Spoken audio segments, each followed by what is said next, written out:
Meeting to order at 7 p.m. on Monday, May the 6th, 2024. We've got some consent agenda items. We have minutes of the April 15th school board meeting and the April 11th school board special meeting work retreat. Some professional staffing recommendations, and some co-curricular staffing recommendations, and some professional positions, no need to vote. So I would look for a motion to accept the consent agenda item as presented. I so move. Thank you, Megan. I can second that. Thank you, Bruce. All in favor, please signify by saying aye. Aye. Aye. Opposed? Motion carries 5-0. And that brings us to public comments. My understanding is we have someone here in our, Exciting. so I will do my little reading while you're getting set up. In accordance with School Board Policy 167.3, the McFarland School Board welcomes public comment during regular meetings from individuals who are present at the meetings or who have sent an email to the board president or superintendent. Participants are required to register to speak upon arriving at that meeting, state their name, address, and any group affiliation before speaking, address only topics within the legitimate jurisdiction of the board, recognize that the board will not respond to comments during the meeting unless the item is on the published agenda. Limit their comments to under 5 minutes or 250 written words and maintain decorum. The floor is yours. Please introduce yourself. All right, thank you. My name is Melanie Roback. I'm a parent of two here. With a funding comment for the community, I want to make a direct ask of the school board to approve a simple way for community members to give one-time or automatic monthly donations directly to the district's fund balance so that at any time there's an easy way for people to give on their own initiative. I'm participating in this sort of referendum next steps engagement group, and from our first meeting I've learned a lot already. Some takeaways so far. The district is facing a $5 million fiscal cliff for this coming school year.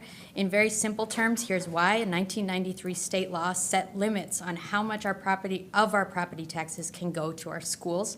And then 15 years ago, the limit stopped accounting for inflation. Districts need approval by referendum to exceed this limit at all, so they try to work within it, but we know how prices have gone up. The actual cost of education now and of anything is way higher. Federal COVID money helped fill things in, but that critical boost is gone, exposing the gap for real. The outdated calculation leaves us a whopping $3 million short of what's actually needed to maintain the basics for our kids, plus another $2 million needed to catch up on the salary and benefits side so we can be competitive. Average teacher pay in McFarland is 15th out of 15 in Dane County. It's hard to keep and attract good teachers with lower pay during a national teacher shortage. That's the $5 million fiscal cliff. And since inflation is always running in the background, the district will have to keep asking voters for permission simply to maintain basic operation. You'll actually see on your tax bill that the amount that went to our schools went down from 2018 to 2023, even as property values went way up. Our sharply rising property taxes have provided increased revenue for the village, but not for the schools. So we can talk about belt tightening, which is always smart, but when the cost to educate hasn't been adjusted for inflation in over a decade, and the amount of property taxes going to the district has actually gone down each year since 2018, and we consider the many ways the district has grown and developed in this time, not just in numbers, but also in programming, reputation, ranking, you realize that the belt is not only tight already, but it's old and too small. And this district is in need of a more appropriately fitting belt that is capable of tightening. And all indications are that our community of families can afford this new belt, if only they understood the need and had an easy way to contribute.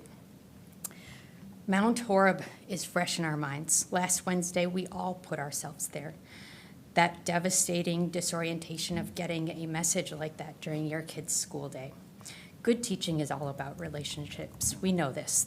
Teachers need the bandwidth to notice and connect around the variety of needs they see in their students, sometimes dire needs.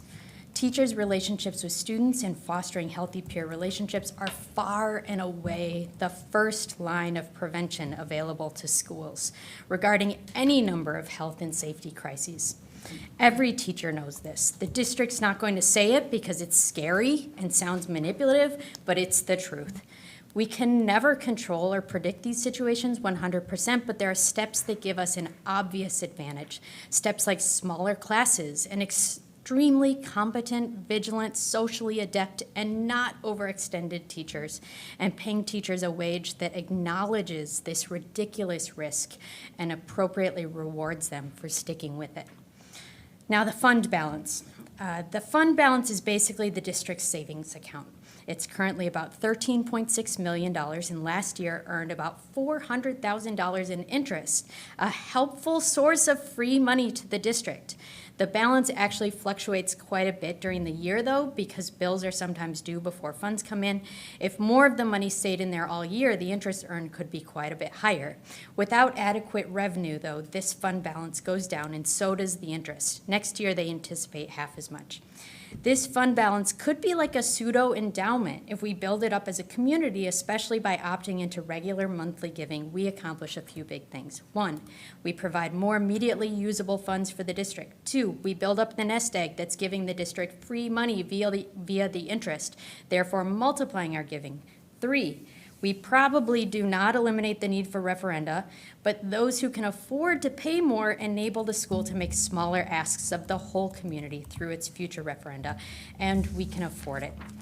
I'm going to skip. It's Teacher Appreciation Week. The referendum gave a mixed message, so let's make sure to support that our support is loud and clear through notes and goodies this week. And by being creative about closing the critical funding gap, that makes it possible for us to have such great teachers in the first place. Thank you.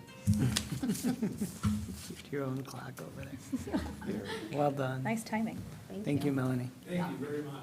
I couldn't figure out what that music was. Playing her off. Thank you. Okay. That brings us to the high school. Brings us to the high school student report. Take it away.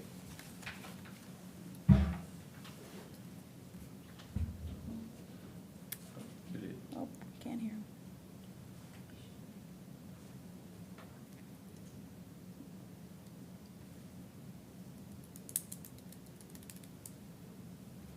Hello here. There we go. Got it. All right. So our student report for the last 3 weeks since it's been happening. So some highlights. I'll pass over to Val. Okay, so first of all, from April 26th to May 1st, members of McFarland DECA took 12 students to Anaheim, California to compete in our International Career Development Conference. We competed in 9 different events and visited Disney, California Adventure specifically, and other parts of the Anaheim area. Congrats to our team for a strong finish to the 2024 competition season, and shameless plug for our social media because it's been a struggle running it. Next, we had prom this last weekend at the Masonic Center in Madison with the casino night theme. This year's prom royalty were Claire Doty and Brevid Roth, and then on top is all of our prom court. Amazing work to the prom committee, the prom planning committee for putting on a wonderful and fun-filled prom for all. In addition, we had the Justify Summit on Friday, where 5 students traveled to the American Family Center to attend the Dane County Equity Consortium's annual Justify Summit. This summit brought together leaders from 16 different area school districts to discuss equity work. Louis Piggott and myself participated on the student leadership board since January, and I was also a panelist at the event. Awesome. And then our extracurricular a cappella groups, including Kittens, Mittens, and Pitch Please, had their annual vocal showcase on Wednesday, May 1st. So congrats to all those groups, as well as Blue Notes on another incredible performance. It was awesome. And then super exciting in our tech ed classes, students in autos classes competed in the Firestone Challenge at Madison College. I think either a week ago, 2 weeks ago. They took third place in the team competition and first place in partnerships. So congrats to them for that awesome performance. And then some April throwbacks. So on April 19th, the MHS BSU traveled to MITC along with other Black student unions from across Dane County for the first annual gathering of Dane County BSUs. At this wonderful event hosted by the MATC Black Student Union, students were able to collaborate and share ideas as well as make connections with other districts. So it was super awesome. And then also on April 19th, our forensics team competed at the state level tournament at DeForest High School. So congrats to Ava, Marissa, Ava, Grace, Rachel, and Maya for their awesome performances and for medaling in their events. Continuing on April 22nd, the annual Youth Apprenticeship Recognition Night was held at Winona Grove High School. This year, out of all of the schools in Dane County participating in the YA program, our high school supported the most youth apprentices, almost double, with over 70 this year. Big congratulations to Brooke Clark and Izzy Tobin for earning a Youth Apprenticeship Scholarship, and to Ms. Thompson for earning the School to Career Coordinator of the Year Award. In April, our Eco Club also traveled to first grade classrooms in CEPS to teach students how to plant sunflowers, with some really cute pictures to the right. Also in April, because everything happened in April, our poli-sci, AP US History, and AP United States Government classes went to the Overture for a viewing of the performance What the Constitution Means to Me. And then from the weekend of April 19th to the 21st, The Importance of Being Earnest had 3 performances featuring an extremely unique take on the Oscar Wilde play. In addition, 4 student directors, Nora, Lo, Abby, and Charlie, were able to direct 1 act performances with other student actors, each show being performed twice. So congrats to all these young actors and performers for their awesome performances in directing. And then the Asian American Student Association Multicultural Club meal. So on April 12th, they had a multicultural meal with around 30 students in attendance. It was a great bonding experience and potluck with teachers and students floating in to appreciate the event. All students had to write a description about the food that they brought and its origins. So congrats to all. It was a super awesome, fun time. And then our student council recently won Do Good Wisconsin Cereal Box Challenge for a school of our size. So they collected 1,011 boxes of cereal for the McFarland Food Pantry as the final count, and then filmed a school-wide domino effect video at our assembly that happened maybe a few months ago. But congratulations on the awesome achievement. It's super awesome for our student council. DECA also hosted a community-wide book drive this last month, and we collected over 1,500 books for a wide range of ages from small kids to adult-aged books. All of these books were then donated to the McFarland Optimist Club for their Cuddle Up with Books project. In addition, 10 MHS seniors were recognized at Oregon High Joey's like smiling down at Oregon High School in April for their exemplary academic achievement. The following 10 students are listed there, as well as a picture from the banquet. Congrats to all of these incredible seniors.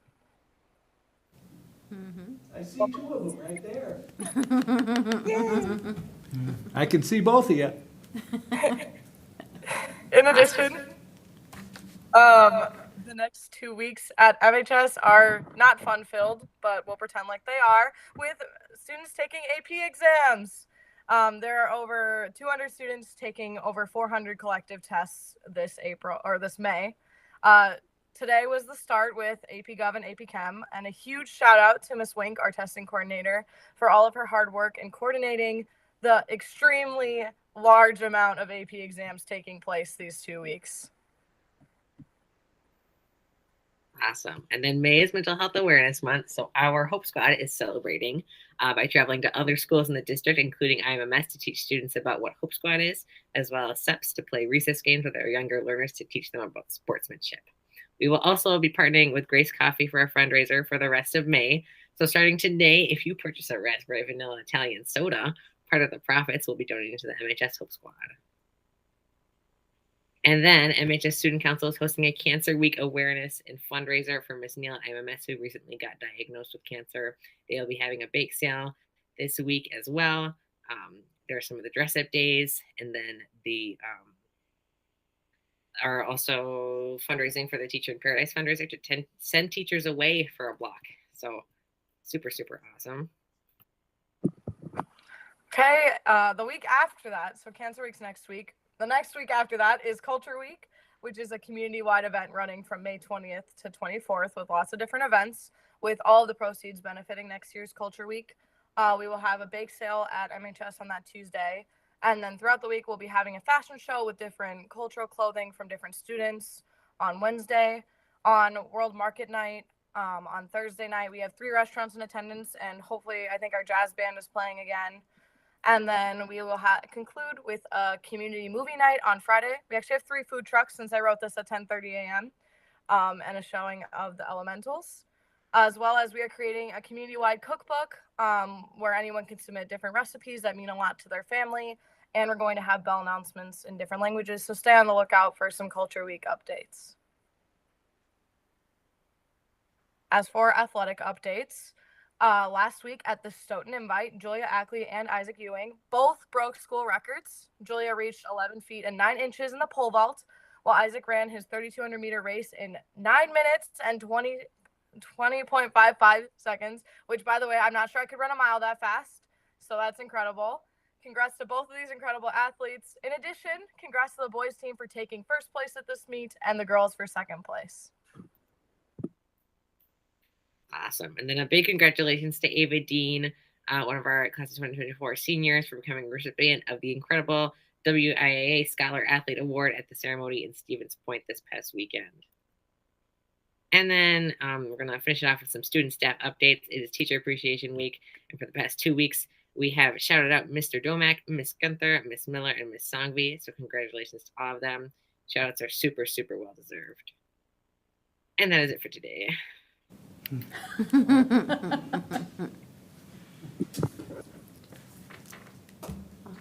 That's all you got? Yeah, I guess. Nothing else. They cruised through I that. think they covered it all. Yeah, well, yeah, paid. Any comments or questions? Just a comment, you guys are amazing. It's truly remarkable. Not only do you go to school, but part of your schooling is doing all these activities and events. So if I could say one thing, I'm the newest addition to the school board, and I have been so thrilled watching you guys. Everything you're doing, especially with the Hope Squad, that's very near and dear to my heart, so kudos to you guys. One question though, where can I see the video of the cereal box domino effect? Is that on any of the Instagram pages? I can't remember. I feel like it. Do you know if it might be on the Student Council's Instagram page? Do you know, Val?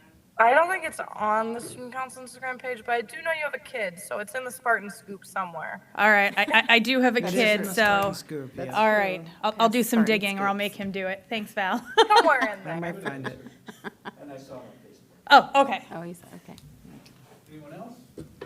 Thank you for everything. Yep, thank you. As always, You guys are great. I don't know how, there must be 500 of you guys running around someplace. 'Cause to get all of this done in a couple of weeks is incredible. Thank you. Fantastic leadership. Do we get you both for one more meeting? I Is it think so. Or it's 2? Sweet. What, June 3rd? Okay, all right, So 2 2 more. more. 2 more. We'll do a little send off. We'll bring some like party poppers or something. Thank you. All right, thank you very much. Bye, guys. Yeah, thank you guys. Bye-bye. Okay, informational items, school board notice posting locations. Board policy specifies where the school board agendas shall be posted. Legal counsel has suggested that annually we indicate the locations that these notices are placed. The following is a list of recommended posting locations for school year 24-25. Notices are also provided to our 6 municipalities. And the recommended posting sites are there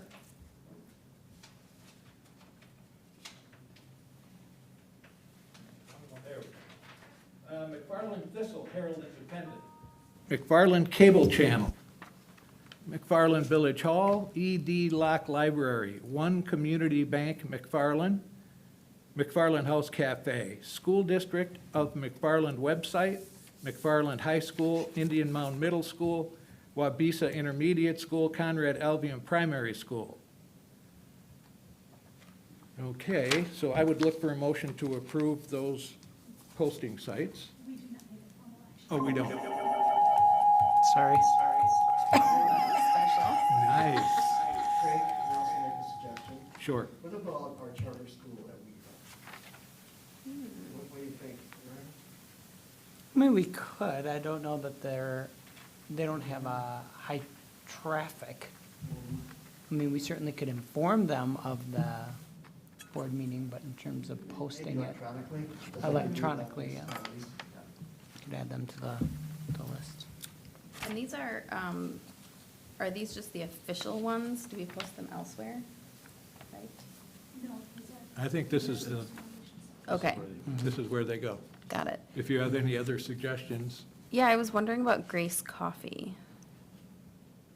are we're in McFarland House, right? Yep. I don't have any problem They with seem to it. have a nice partnership with the community. Oh, I think they might only be open till, 4, yeah. Yeah. I've heard. I What about haven't got a chance yet either. Lily's Ice Cream Shop, or is that part of, That's part I of it. think part of the cafe. That's part of the. okay. I think if no other businesses have requested postings to be there, I think we're probably okay.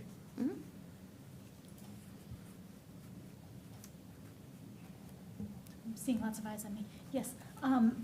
Traditionally, if they have a bulletin board and they show interest in, we're more than happy to. We've had other locations in the community that have, for instance, done construction and removed their bulletin boards and requested that we discontinue posting there. But if there was a suggestion and if we knew that they had a bulletin board, we could certainly reach out and ask them if they're open to that. And we can add it at any time. Right. This is just our annual notice of our commitment to at least those places. Okay. And this exceeds what's in our board policy. Yeah. Okay. Cool. Do I have a Thank motion? you.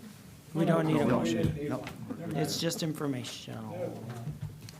Okay, next is parent guardian survey results. Mr. Clemens. Okay.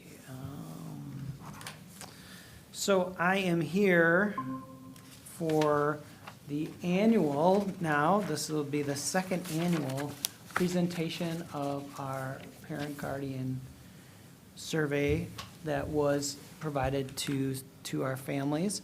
You have a copy of this in front of you, so you can kind of look on it and make notes of interest. I'll also be displaying it on the screen for the community and the many viewers out there. So what we're basically going to do is I'll give you a little bit of background information, a little bit of respondent information, but most of the time I want to spend on the results and analysis. And I will tell you, board members, don't go too far ahead. When you have something in your paper sometime, paper in your hand, sometimes I see you looking. Still on page 1, Aaron. Yeah, okay, good. All right, so school perceptions, third party that we use. They've been around for a long time, work with a lot of school districts. The advantage of a third party is they gather and organize the data for us, but most importantly, they do so in a confidential nature. So we have no way of knowing who it is that are responding. But this is our second year then. This is our second year. May 26th was the survey deadline. We had 707 respondents. That's a 26% participation rate, up a whole percent from last year.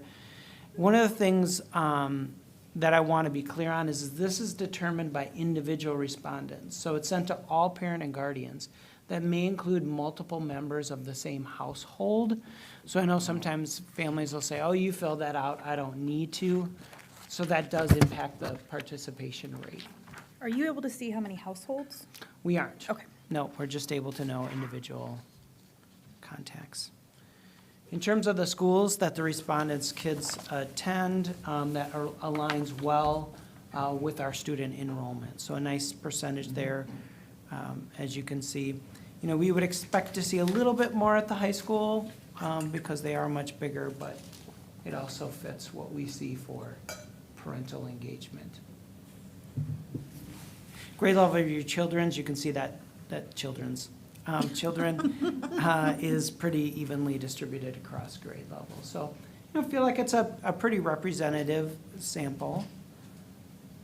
In terms of services, this is a question that is asked. One of the things that I noticed in comparing these percentages with our district percentages, particularly in the area of free and reduced price lunch, that is definitely an underrepresented group in the data, where you have 5% of the respondents indicating that their family receives free or reduced price meals, and that is about 15% for our district.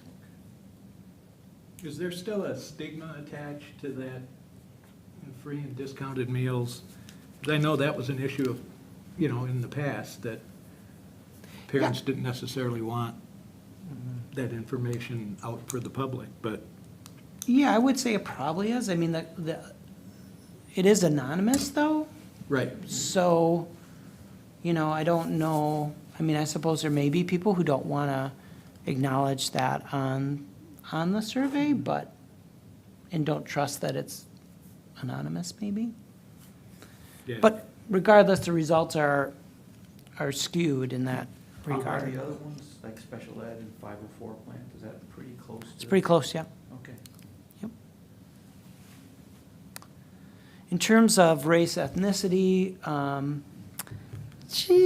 generally fairly representative. I would say the biggest one that I see underrepresented here is those that identify as having more than one race or ethnicity. I don't know the percentage off the top of my head, but it is in the high teens, or in the teens, so I'm surprised that that's a bit. Now, the one thing I wonder is, that's for our students, so it may be different for our parents, if that makes sense, the person filling out the form. Because that's what I identify as, not my child identifies as. Some considerations, as Bruce mentioned, this is our second year of doing this annual survey, so we do have some comparison data to share. We get excited about it, especially when it's good. It is helpful to focus on the percent who agree and strongly agree. You'll also see comparison information, and that is relative to similar size Wisconsin schools that also take the survey through school perceptions. So I don't know the specific number of schools that are involved in that, because it does change from year to year. But small changes in responses can really have a significant impact on those comparison scores. The data is also a district-wide data. There is variance across buildings, and buildings review their individual data as a building level team.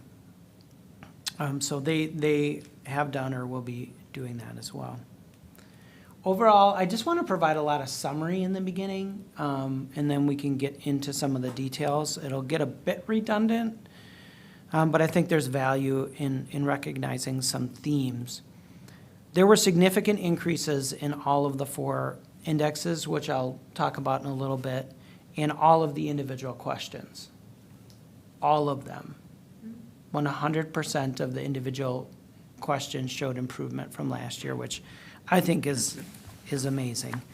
The index percentage comparisons were high, so we're talking upper 70s or mid 70s to upper 80s for comparison to the district. So you had 100 districts lined up, 75 to 89th percent. That's where we'd be standing in the group. Most of them had 80+%. I think there's 179% in terms of strongly agree. So very high indexes, very at or above 4. Some of the highlights, facilities continue to be a strength. This was the same last year, 99% strongly agreeing that they're well kept. Focus on climate with their child being treated with dignity and respect, feeling safe at school, and that they, as adults, feel welcome in their child's schools. You can see those, mid 90%, agreeing, strongly agreeing. Certainly we'd like every one of these to be 100%, but that is pretty impressive. Parent-guardian involvement, 91% saying they know how to support their child's learning. That's so important. That's been an area of focus in our communications. 88% feeling like they have at least one staff member they feel comfortable contacting with an idea or a concern. And 88% feeling there's opportunities for parent involvement. Again, we're on strengths. 94% feeling that if their child breaks a rule at school, they are treated fairly. 94% there. Feeling that their child gets help when they need it, 90% there. Communication, that's been a real focus on the district.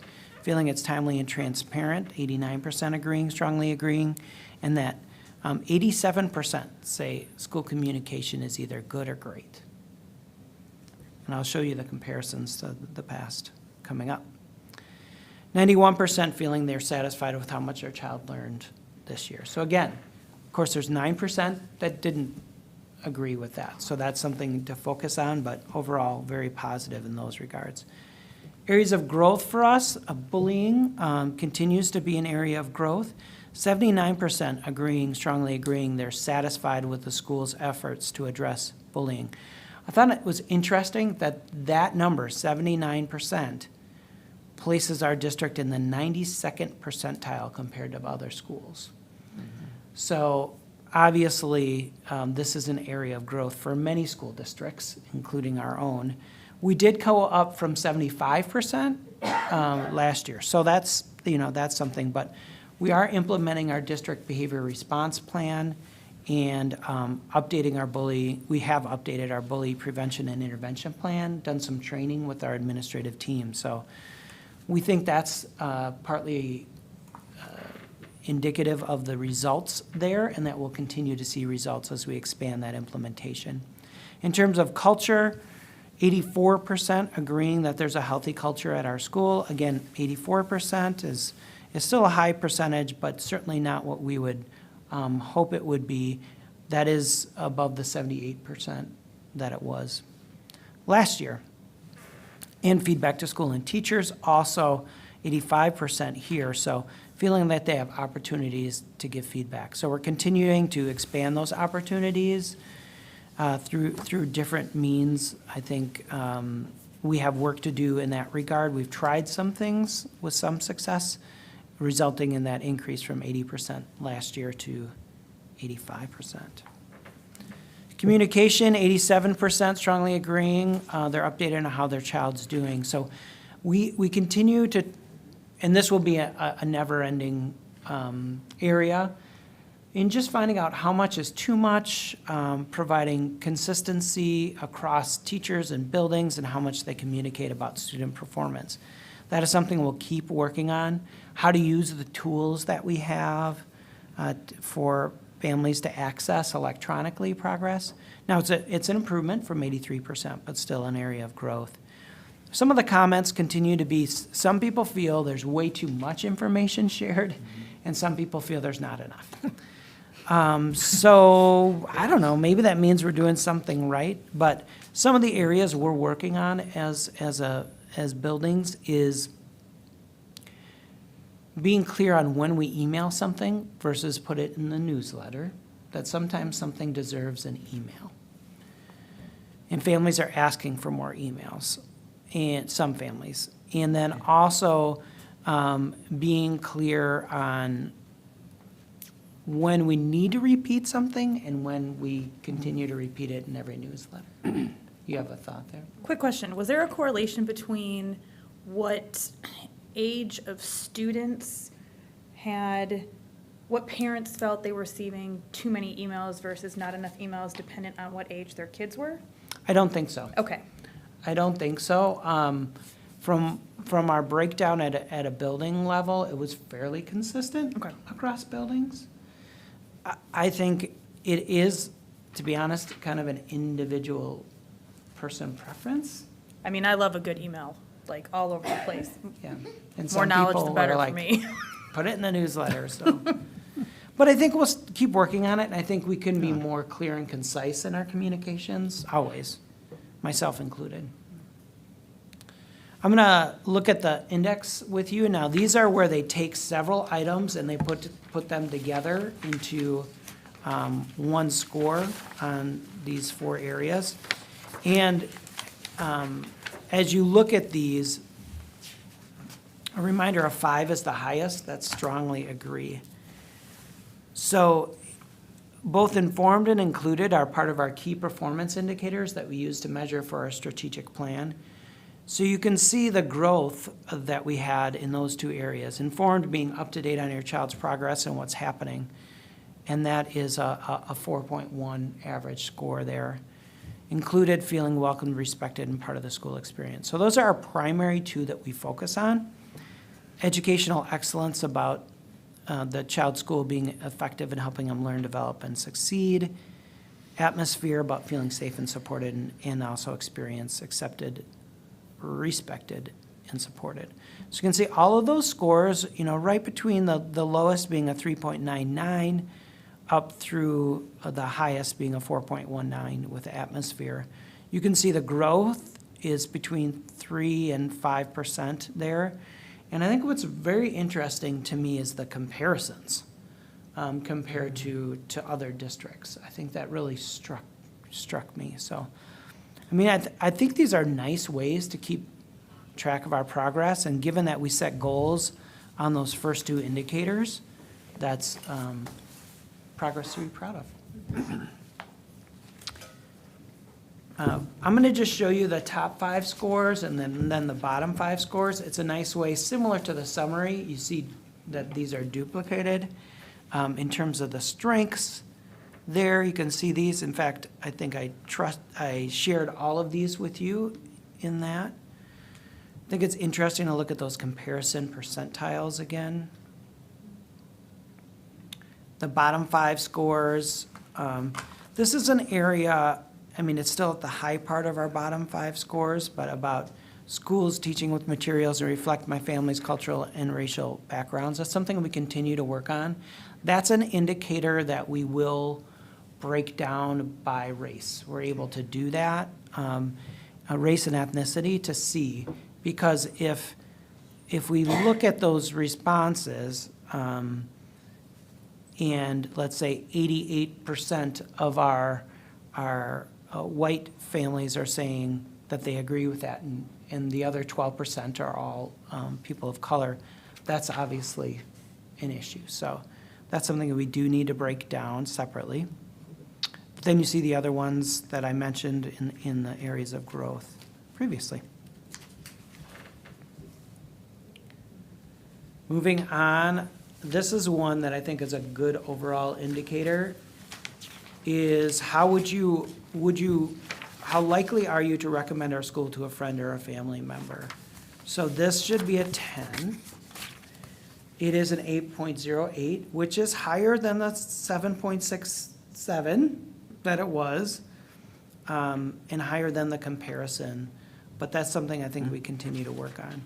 We do, we are in the upper area of this, more green is good. So now I'm going to move into some of the individual items, and a reminder, we're using that 1 to 5 scale here. This is about you and me. So in terms of a school board doing what it takes to make our district successful, you can see that percentage there. So very strong. District administration doing what it takes to make our district successful. It's tolerable. The district headed in the right direction. So see those indicators right there. But it doesn't break that down into specifics where they would like to see us go. No, it doesn't have open-ended comments in that part. It does not. How would you rate communications from school? And this I talked about a little bit earlier. I will show you at the bottom, if you look, so last year's great was 31%, so that went from 31 to 36, and last year's good was 49%, so that went from 49 to 51. So you can see that growth there in communications. This next one about receiving information is that, that slide. People are asking for emails. That's wild. I know. Said like, in They just said previous we're getting years, too they many didn't want emails. as many. Yes. Or not enough, or. But you think a change in administration has impacted this? I don't know about this one in particular, maybe the communication one. But Yeah. last year, the results were very similar. People want emails. Yeah, So it's really just the amount of emails that was, frequency. yeah, the Yeah, frequency I is think what that's right. the issue is. Redundant emails. Emails That's- became a CYA function a while back, and I think a lot of people like the concrete nature of an email. There's a forever record of it. Well, plus you could go back and, Yeah. reread Right. things Right. at your own Yep. pleasure. And always know how to delete. School experience, school facilities being clean, well kept, staff treating their child with dignity and respect, updated. So these were strengths that we mentioned earlier. I mean, you can really see those high percentages and high comparisons in growth. Bullying, we talked about. Breaking a rule treated fairly, we talked about.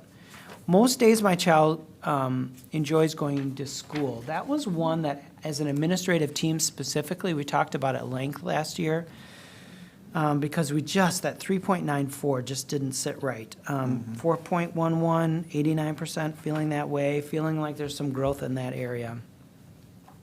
How much child learned, we talked about that.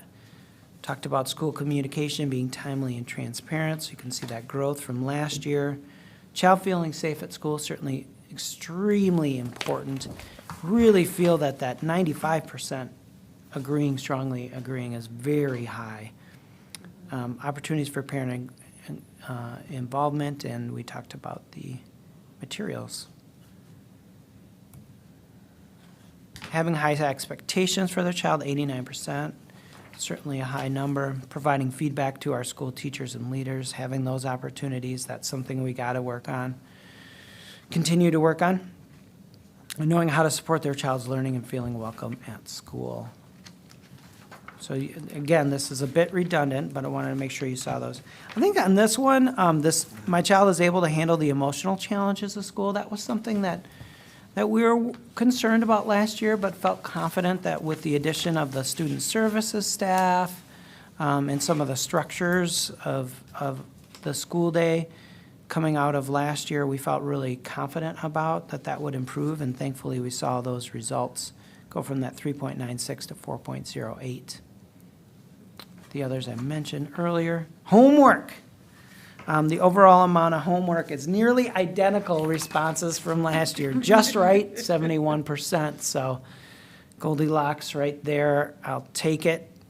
Too little and too much. So I guess I will editorialize. I'm always surprised that there's only 8% that feel that it's too much. Because our kids often will say it is too much, but their parents don't feel quite the same. Participation in co-curriculars, extracurriculars, nearly identical as last year, still very high. And lastly, access to reliable internet outside of school. That's good. Yep, It's telling. continues to be. I would say the other thing I would note for you is we do an analysis of the comments. So we go through all of the comments and then also identify themes from that. This year, we have been using our friend ChatGPT, who will develop themes. It's really pretty impressive. So that hasn't been done yet, that's in process. No, it's done. It It's is done, yeah. And I can share those with you, those themes with Yeah. you. Some of those I shared as we talked about too much communication, not enough Yeah, yeah. communication.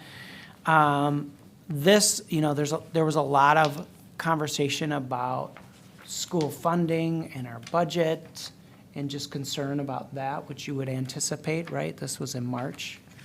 But I'm happy to share those themes with you as well. Were there any that the previous average, I mean, we went down this year? I haven't seen any. No, 100% of them went up. That's really good, I would think. Yeah, right? Yeah, it's It isn't bad, No, I'll say it. right? It's pretty amazing. Sorry, that was a little loud on the mic there. I think But as- isn't that yeah. exciting? I think as, is good. I think as a school board member, though, I'm concerned about, under leadership and communication, the school board is doing what it takes to make our district successful. 86%. I'd like to know how people feel about, how can we improve upon that? What is it that we as a board have to understand or listen to or do to move that needle? I suspect a fair amount just doesn't know. That They might don't be. know what a school board is there for, they don't necessarily watch meetings, and I think it's just a lack of that understanding rather than, a criticism. But do they have a chance to click on, I don't know, to that? Yep. Yeah, so I think. Oh, there was one. So I think many of them would click that. But I'm disturbed by that, because we are in a position to help lead the district. And if the community or whoever everyone that took this, obviously, we have a lot of work to do, especially under the continuous improvement model. What is it that we can do to move forward? But that was still up from a year ago. Yep. It is. And that's why I was wondering if there was any comments, and the themes didn't reveal anything in particular. I can share that. I mean, I can go over that with you now. It seemed like there was some interest among the people, the other board members. And I think the people in the public are interested in that. So, I think this is Yeah, I it. mean, I guess if there's, in general, the themes would be nice to see, but if there's specifically ones related to To the our board. performance as Yes. a board, that would be Yeah, good. I don't feel like there's, I'll share a couple things that may be related. So, so leadership and communication, this idea of communication and channel overload. So I mentioned that earlier, like excessive communication, difficulty managing the volume, desire for consolidation. So I mentioned that a little bit. Need for clear and timely information. So again, that's related to communication, like dates and events to be highlighted and easily accessible. We try to do that in the newsletter, but there's a lot of information there. And then I think this lack of timely updates, I think this is where, this one here, you might, oh, no, that's not what I want to do. You might be, this might be an email one, right? Is like, oh, can you remind me about that date coming up? I need an email reminder about something. I think this may be where, That's what I was looking at. you and I Yeah. probably get dinged a little bit for this one. Here, I'm gonna make this a little bigger. Thank you. Thank you. Yeah, sorry, I didn't I need realize my- that. I need It's to bring great my on my glasses. screen, yeah. Yeah, so I think this one particular of district spending, need for financial accountability, kind of open book about financial matters.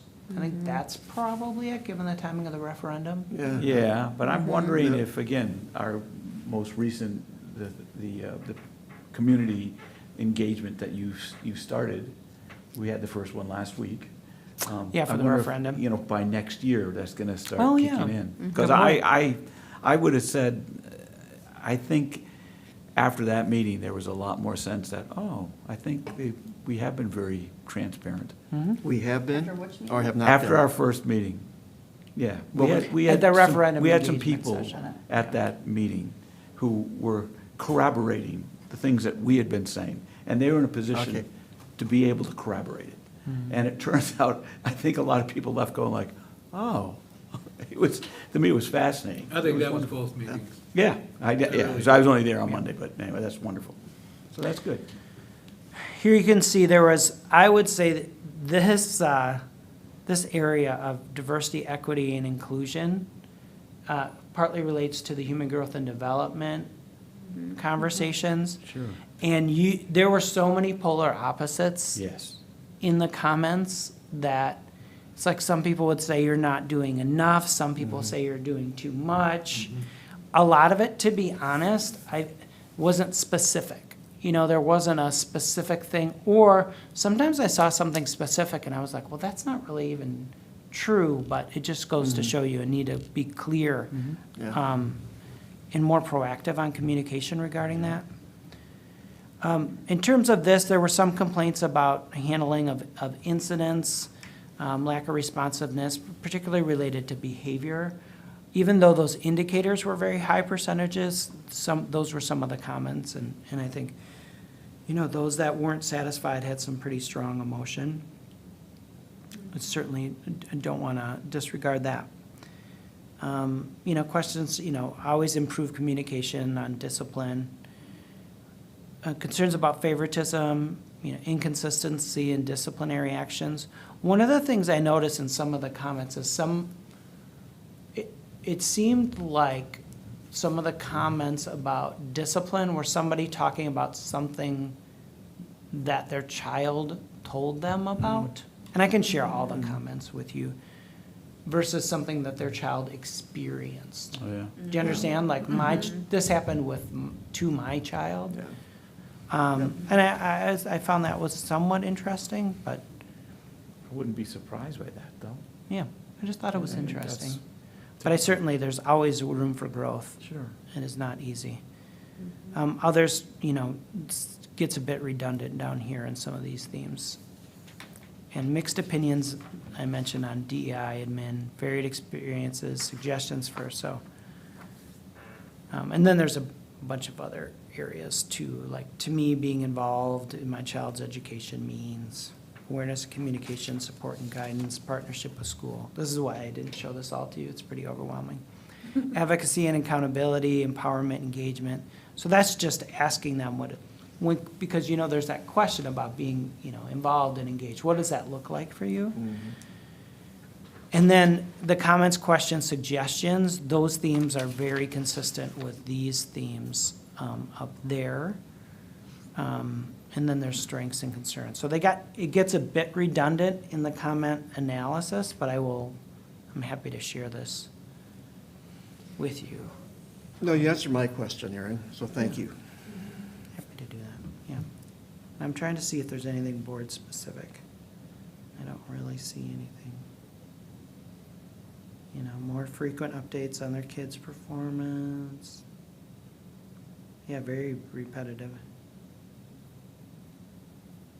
That's a sign of a good, you know. Yeah.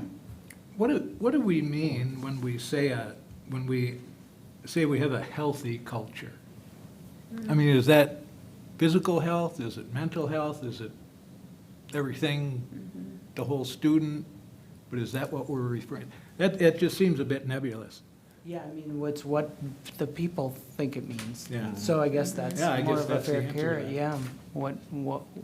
What do we think the factors are? I know when I see that, I think of positive. I think of healthy as positive, a positive school. Right. Well, and I guess even a high score in that would then indicate that regardless of what people Yeah. define it as, it's meeting their needs, right? Like, even though it might be different needs, so that's probably a good thing. And there are different needs And- out there, so. And I thought the fact that, you know, everything or virtually everything went up was telling in that I would have expected it, given the DEI coordinator that we hired and the almost laser focus that, you know, the whole district has been putting on the DEI initiatives. So I true. expected those would probably be up. Now, if we can do it again next year, then I think that indicates that we're certainly on the right path. Yep. And I feel like we are. Absolutely.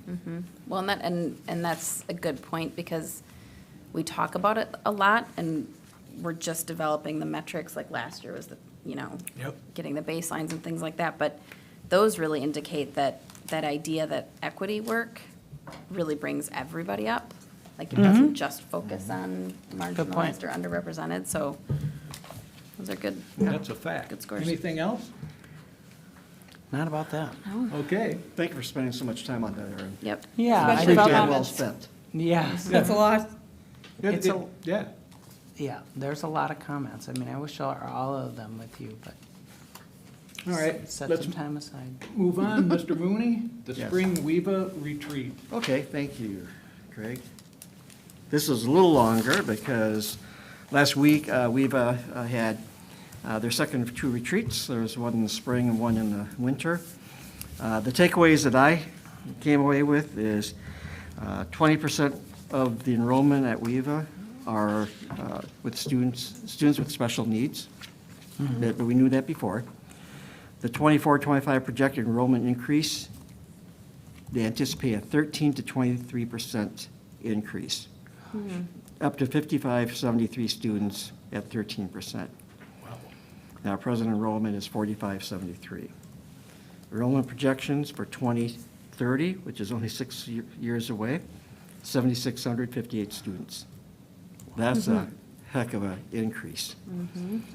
What they're doing now, will continue to do, they're doing earlier onboarding for students in high school to make sure virtual learning is a good fit for the high school students.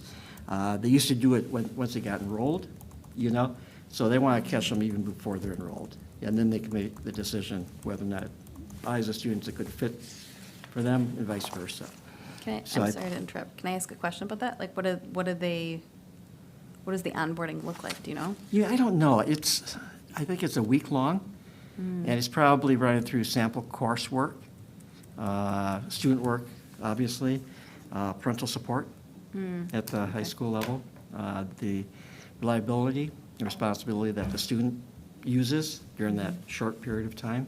Because if they can't onboard, there's no way they're going to be able to be successful. I see. Okay. Working more independently. Thank you. So hopefully in the future, we'll see fewer withdrawals at the high school level due to disengagement. 75% of WEVA's overall budget for staff expenses is 75% of the WEVA budget. And ours is about 80%, Yep. 81%.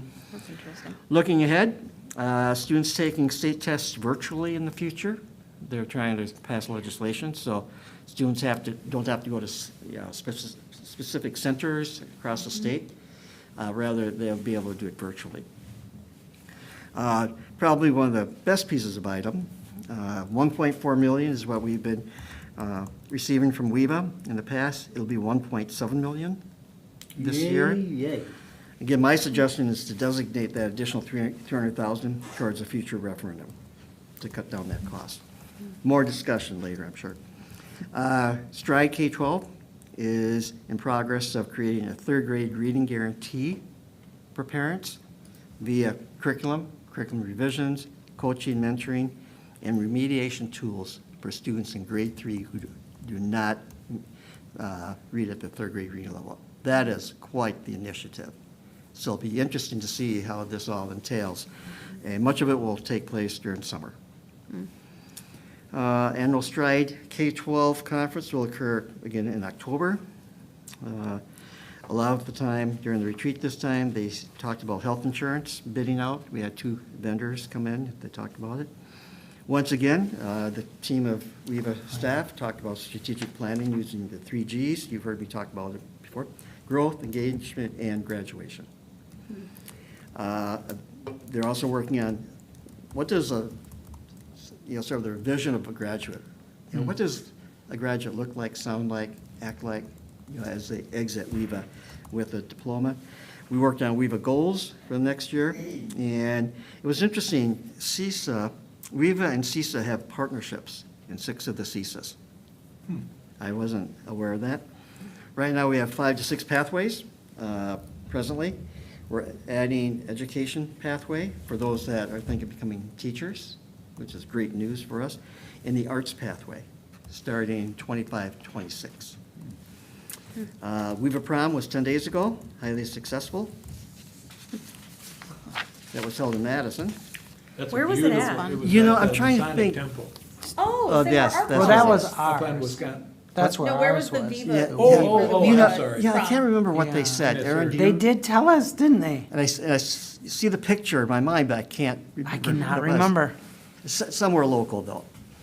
And this is also imperative of how the staff is supporting students. We have students with disabilities ranked first in the state in scoring performance in the standardized state test of What all percent- what- other, Oh, sorry, go ahead. of all the other charters in the state of Wisconsin. So what percentage of their students are, Are what?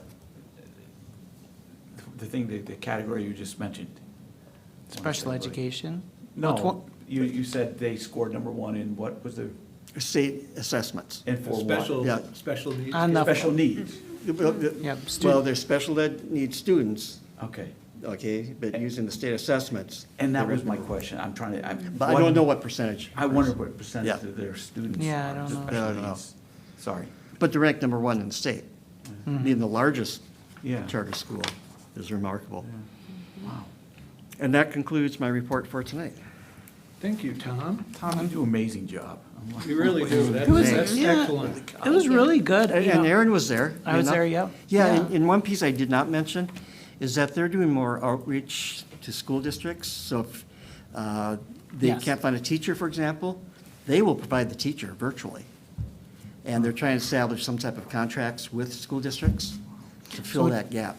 Yeah, and they have had success with that.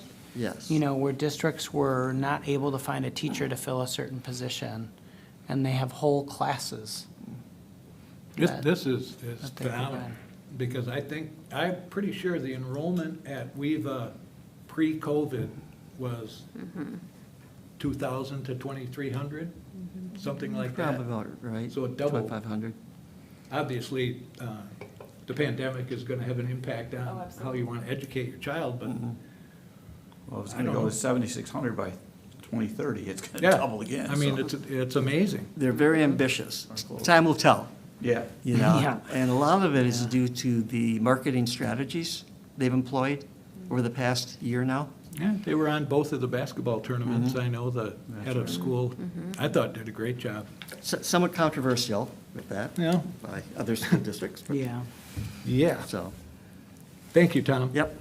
School safety written drill evaluation, notification, and review per Wisconsin State Statute 118.074 CP. So you can see there's 3 notices for your review, all administrative holds for student or staff needs. Sometimes they're medical, sometimes they're behavior, but ultimately it's about, you know, making sure people can get to where they need to and respecting the privacy of those involved. So well done. And I compliment the staff at each of those schools because their reports are thorough. Yes. And what I like mostly is what did they learn from it and how can they improve upon it? Yep. So, Those are not easy decisions. No. Not a When bit. you're, when you realize I am keeping everybody in their classrooms right now and calling an administrative hold, those are tough decisions. Now, they're big decisions, but But it keeps, I would defer to my judgment of the teachers. and it keeps all students safe. I think so. Regardless It does. of who's And involved with that. really is respecting that privacy. yes, I'd be safe. Okay, district administrators report. Mr. Tarnitzer. All right, lots to share.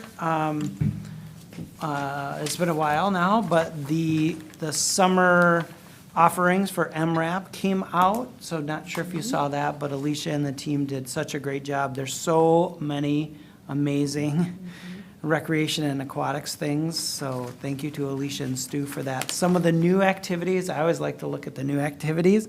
Cheer camp, adult freezer meal prep workshop, golf camp, Bricktopia, Masters Builders Camp, Coding Kiddos Camp, Robotic Scouts Bots Camp. They just keep adding and adding and adding, so lots of great things. We've had a lot of music since we were last here. I think kindergarten and I think 5th grade. Kindergarten music and 5th grade art and music occurred. I didn't get to go to either of those, but people were raving. I got emails about all of those things. As was mentioned previously, the vocal showcase, that was last week. And I heard great things about that too. Saw some video. Want to thank Krista Brinkmeyer and the Matt Splinter Memorial Tournament organizers for their generous donation towards the purchase of a refrigerator to use at the McFarland baseball concession. So thanks for that. Very generous and is being well used. Congratulations to Brian Hahn, who was recognized as a 2024 Crystal Apple Award Honorable Mention recipient. Good for him. So congratulations. Hundreds of nominees, 5 are honored, and 10 received the honorable mention. So an elite crew. Thank you to NBC 15 for sponsoring that. Congratulations, Mr. Hahn. It's actually, So deserving. yes, very deserving. It is on TV tonight, so we're missing that. So tune in when you get home. We'll be home before 10. It was previously mentioned, 2 things have been happening. First of all, we had the first set of referendum engagement committees. So a reminder, we were planning to have 3 meetings of 12 to 15 people. We had so much interest, we are having 6 meetings of 12 to 15 people. Really, the first meeting that we had last week is focused on orienting people to our budget, making sure they have the questions answered, discussing why the referendum didn't pass, and beginning to explore ideas for moving forward. Our next meeting will really start looking at possible solutions. So it's really good, real cross-section of people. I think there were a lot of aha moments, Yeah, over the course of both of those meetings, from what I understand. yeah, I certainly learned a ton. And today we had our first staff additional budget cuts committee, ABC committee. We met today, and it was interesting. It's tough. We had a really great group, a large number of staff interested and engaged in the work, and going through the suggestions and starting to prioritize them based on the impact they have on students. And we haven't done this before, so we learned a lot. That group did today, and we meet again on the 20th, and then one more time on the 29th. So we So will. will that be available to the committees that are, the community? I don't think so. I don't think the timing, we can give them updates, but I don't think it'll be done. The timing doesn't work to where it'll be done. Yeah, because I'm sure you're gonna For get some them? really creative ideas. Yeah. There's some far out things. Yes, exactly. It was really fun. That's good. It was really interesting, but there were some growing pains as we haven't done that before, and there were a lot of suggestions, so. So that was interesting And good for us. and good for us, yeah. Really good for us, I think. Yeah, we'll see where we end up. Yeah. Whatever we do, as I mentioned to them, reduces whatever we need to use from fund balance or possible future referendum. Also wanted to acknowledge today, started the day interesting here at McFarland High School. And really want to acknowledge our custodial staff and food service staff who walked in to water spraying out of something in the kitchen. And about an inch of water in the cafeteria. The whole floor? The whole floor had about an inch of water, Oh, most of that it. ruins my parquet floor. I'll just, We're working on it. Now if it's sealed right. I'll take you on a tour afterwards. Maybe you can see Yeah. where the area is. oh, man. I know. That's So- the worst. So we had to turn the water off, obviously, so that meant, and the kitchen was flooded, so they moved the cold breakfast items out into the hall, and we had some seats available, there was some of the floor that wasn't wet, but then they were with I'd call them the Zambonis, going back and forth and back and forth. And there is a crew coming in today, that came in today, that is doing a special, I have what they called it, like zip blocking or something, I don't know. But they cover the walls and I guess they like really heat the place up and then they shoot air under the floor or something. I don't know. But just amazing scramble this morning, I bet. Wow. you know. And that would be in contrast to the middle school, Yes, where they lost water. up the there middle school because of the lost water construction. today. Boy. They weren't expecting with the road construction, yeah. For a little bit, Yeah. for a little bit, so. Diversity brings the best out of us. Right, but the toilets are flushed, we're all okay. Oh, God. Okay, phew. Something I wanted to mention coming up is, and I just learned about this, May 13th. May 13th is Community Day that the 7th grade is doing.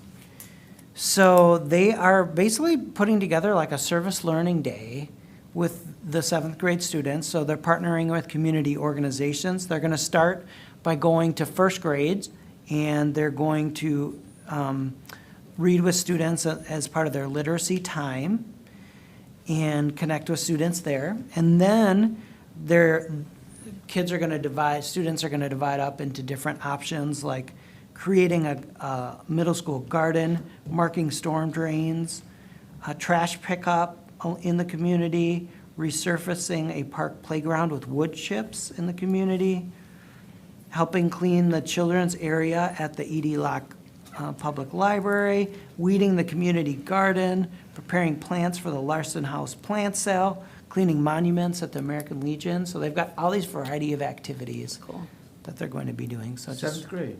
7th grade. That's awesome. First time ever, so that's Yeah, that is exciting. awesome. I think one of the, huge strengths of our district is the amount of cross-generational Yes. experiences that the kids are having now, from high school all the way down to kindergarten. That's great to provide I those know opportunities. when we were kind of bandying about senior center locations and things like that, I know one thing that they talked about a lot was the interaction between, if a place like the old library over there, after-school place, Youth Center. the youth center, if they can be physically near a senior center, there can be a lot of advantages to the cross-generational wisdom, and that sort of thing. But then there's other aspects of where a food pantry maybe will want to be as opposed to a senior center and opposed to a youth center. Yes. And I'm going to jump into some pictures for you that was a good segue, Tom. So you have juniors, the Eco Club, teaching to first graders. They're planting sunflowers. I would say, I don't know the numbers, but it's been a dramatic increase in that cross-generational things. CEPS had that Poem in My Pocket event, so they were walking around and reading a poem that they had in their pocket. That was really fun, to see the students sharing there. This was some 8th graders. I don't know who it is. I can't tell from the picture. I should know.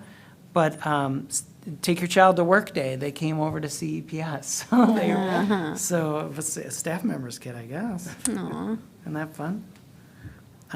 WIS Family Fun Night was so much fun. Bruce and I did a great job running our station, I can tell you that. What was your station? We were like, He was finish good. He was finish good. I the was a song. dud. Oh. Finish the, so you'd pick up a piece of paper with a song and you'd start singing the lyrics, and then the rest of your group's supposed to jump in. That was a lot of fun. Then he later took out the guitar and started doing some riffs. It was pretty awesome. Yeah, we had a lot. Can we find that on YouTube? I anywhere? missed No, No. it was just, It's not. But what a great event, so well organized. They put so much time into that. I know we've talked about that before. The middle school, their annual alternative energy fair, where kids come up with ideas for energy solutions in science in 7th grade. Great project if you ever get up there. I don't know that an invite went out to you this year, but I'll try to remember that for next year, because that's really cool. The Alliance of Allies, they participated in their own polar plunge with dumping water, so Oh, gosh. had a lot of fun there. Great group there. A little cheering section at the middle school track meet. It's always nice when students are cheering each other on and having a good time. You saw this a little bit earlier, I think, what the Constitution means to me. The classes travel to that. That's pretty good. I didn't get to see, I've seen the, movie documentary about that, but very powerful. Saw this, the forensics team, nice picture there. Congratulations to them. We mentioned Ava Dean in that recognition, one of 32 statewide finalists. And she's the first one in our school history. I'm amazed. We've had some incredible Yeah, alums. And it's really cool. yeah, it's really Her honored. resume is Yeah, staggering. Yep. And that's for athletics and academics. yeah. Yep. BSU, attending that at Madison College, great event. You saw this, I think previously, we've talked about the Connect Club, how they volunteer at the polls, such a neat thing. Yeah, registering voters, right? I think I mentioned this before, last meeting, I believe, but the AFS International Programs had an event here at the high school, and so thank you to Brian Ward, Marla Connor, and Patrick Toohey for speaking to these groups, but I think it's really a neat way. You can see our SLC, Student Learning Center in action here, and so grateful for that. And Art Chigoni did a presentation. Yeah, we're very lucky to have him in this community. Yeah, wonderful Yeah, events. amazing Just really individual. proud to host it. Earth Day, Miss Fortune's class is like, this is physical fitness. Let's go on a fitness walk and pick up some trash. Looks like they had a pretty good day for it. Nice. Professional Development Day, sometimes after looking at disciplinary literacy student survey data, the survey that I shared with you last board meeting, staff needed to do some wellness and have some fun together, so they had a lot of different yoga, and obviously you can see them doing some coloring there and some basketball. So, That's a great beard. yeah, right. Man, that's a good one. Oh, That's good. Lots of recognitions have happened, Volunteers Recognition Week, thank you to all of our amazing volunteers, and there's so many. Administrative Professionals Day, that happened on the 24th, so an exciting day. I was gone that day at the conference. So that's why I was feeling like it was coming apart a little bit. Yeah, a little bit. I noticed it. So Angie and I were both down there for a little bit. National Physical Education Week, so that is 1st through the 7th, which I guess goes part way into tomorrow, I guess. First week of May they must do what they do there. But amazing team, so hardworking, and the job they do getting kids engaged, it's just extreme. Of course, we had School Principals Day as well. Our 4 principals there. They got a lot of recognition from students and staff. It's really special. National Lunch Hero Day was last week, at the end of last week, so. I want to hug them all. Yeah, they are outstanding. They're just so positive.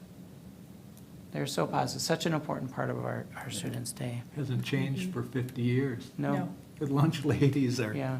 We always, love the lunch ladies. everybody does. You know. They are But the great. food has changed in 50 years. Oh, Yeah, boy. oh, yeah. I I'm do pretty still cringe miss at like some that of the cheese stuff. pizza that you got in a rectangle. That was the best day. Yeah. Salmon patties. And, of course, it's National Appreciation Week, so thank you, board, for your contributions at the McFarland House Cafe, that staff enjoying a coffee or ice cream and/or ice cream.